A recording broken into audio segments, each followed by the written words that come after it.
எனக்கு அன்பான தேவஜனமே, மாறாத இன்ப நாமத்தினாலே உங்கள் அனைவருக்கும் என் வாழ்த்துக்களை அறிவிக்கிறேன். நம்முடைய வாழ்க்கை ஒரு ஆழமான கிறிஸ்துவ வாழ்க்கையாக இருக்க வேண்டும். நம்ம எவ்வளவுக்கு எவ்வளவு கர்த்தருக்குள் நெருங்கி போகிறோமோ அவ்வளவுக்கு அளவு கர்த்தர் நம்மை ஆசீர்வதிக்க விரும்புகிறார். நம்முடைய வாழ்க்கையில விசுவாசத்தின் ஆழம் அதிகமாக இருக்க வேண்டும். வேதத்தை வாசித்து தெய்வ சமூகத்தில் நம்ம நாட்களில் நாம் ஒப்புக் கொடுக்கும் பொழுது தேவனை மிக ஆழமான ஒரு அனுபவத்துக்குள்ளே கர்த்தர் கொண்டு போவதை குறித்து வாசிக்கிறோம். நாம் வாசிப்போம் என்று சொன்னால் வேதம் சொல்லுகிறது. ரோமர் 11ஆம் அதிகாரம் 33வது வசனத்தை நாம் வாசித்தால், தேவனுடைய ஐஸ்வர்யம், ஞானம், அறிவு என்பதின் ஆழம் எவ்வளவாய் இருக்கிறது. தேவனுடைய பிள்ளைகளே, நாம் தேவனுடைய ஆழத்திலே நாம் கடந்து வர வேண்டும்.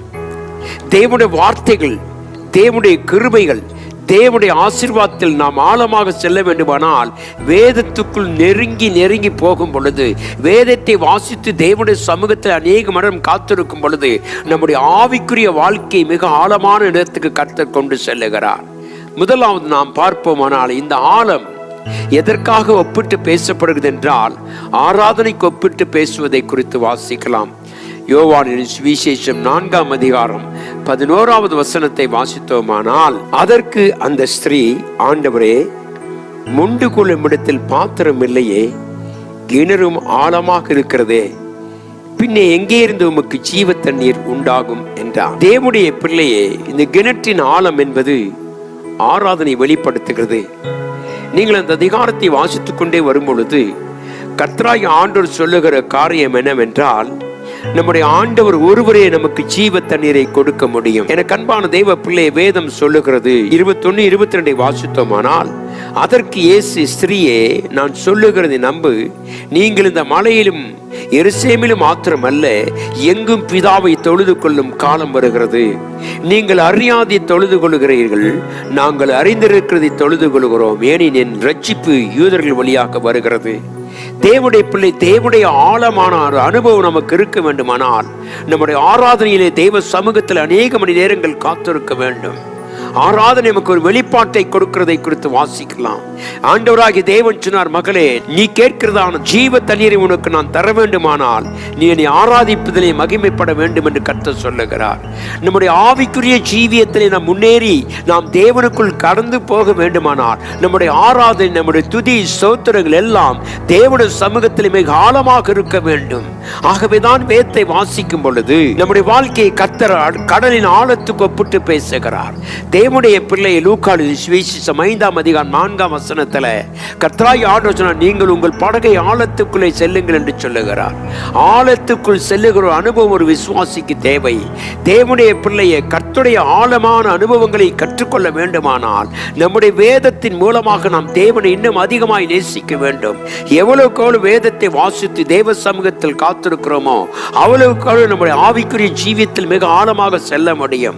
எனக்கு அன்பான தெய்வ பிள்ளையை, நம்முடைய ஆண்டவராகிய தேவன் நமக்கு வைத்திருக்கிற ஆசீர்வாதங்கள் அதுதான். ஆகவே சமாரிய ஸ்திரியை பார்த்து சொன்னார், மகளே, நான் உனக்கு ஜீவ தண்ணீரை கொடுக்க முடியும். ஏனென்றால் நான் கொடுக்கிற தண்ணீர் ஒருவராலும் எவனாலும் எடுத்துக்கொள்ள முடியாது. அது மகிமையின் பாத்திரமாக இருந்தது. எனக்கு அன்பான தேவ பிள்ளையை, இன்றைக்கு ஆவிக்குரிய ஜீவியத்துல ஒரு ஆராதனையிலே கர்த்தருக்குள் ஆழமாக போகிற அனுபவம் உனக்குள்ள இருக்கிறதா? ஆண்டவருடைய ஆராதனையிலே எங்களோடு கூட இடைப்பட்டுக் கொண்டிருக்கிறதுக்காய் ஸ்தோத்திரம். ஏனென்றால் ஆராதனையிலே தான் தேவன் நமக்கு ஜீவ தண்ணீரை கர்த்தர் தருகிறார். ஆவியானவர் மூலமாய் நம்மோடு பேசுகிற வார்த்தைகள் நம்முடைய ஆத்துமாவுக்குள்ளே செல்கிறதை குறித்து வாசிக்கிறோம்.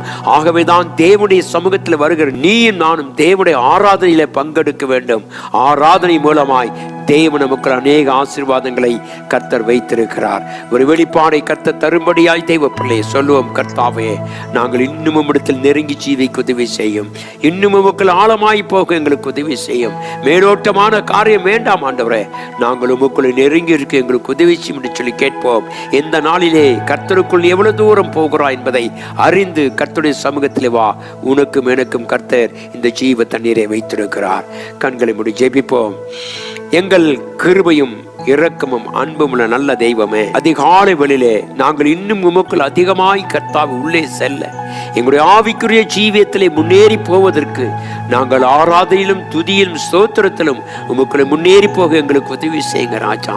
புதிய கிருபைகளை தாரும். இந்த காலையிலே கர்த்தாவே, நீர் எங்களுடைய ஆவிக்குரிய ஆழத்தை நீர் அறிந்து நடத்துகிறதுக்காய் ஸ்தோத்திரம். தொடர்ந்து ஆசீர்வதிங்க, மகிமைப்படுத்துங்க, புதிய கிருபைகளை தாரும். இயேசு கிறிஸ்துவின் இன்ப நாமத்தில் ஜெபிக்கிறேன் எங்கள் அன்பின் நல்ல பிதாவே, ஆமேன்.